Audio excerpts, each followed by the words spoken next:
Mr. Michael E. Williams, Director of Corporate Communications, Genesee and Wyoming Railroad Services Incorporated, made the following statement. The Alabama and Gulf Coast Railway is not shipping crude oil over the northern portion of the line where the derailment occurred until more is known from the investigation.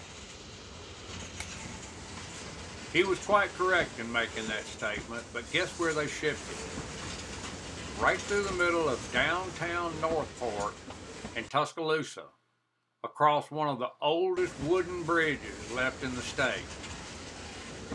I doubt seriously if this old bridge was ever designed to haul the kind of weight that's in these cars that are going over here today. If it was, I'm sure those engineering plans wouldn't support the makeshift repairs that have been made along the bridge today. Many of these repairs involve poles that have been cracked, broken, or simply rotted away over time.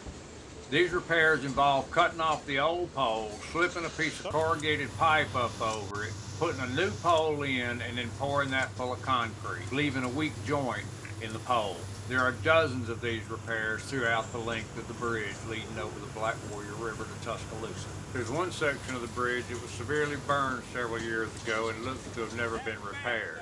On the Tuscaloosa side of the river where the bridge comes across, I counted 26 such repairs in just one section of the bridge. This particular part of the bridge is directly adjacent to and hangs above the Tuscaloosa Amphitheater where thousands of people go to concerts.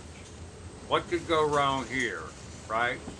They say they're not going to ship any more crude through the Aliceville line until they know what went wrong.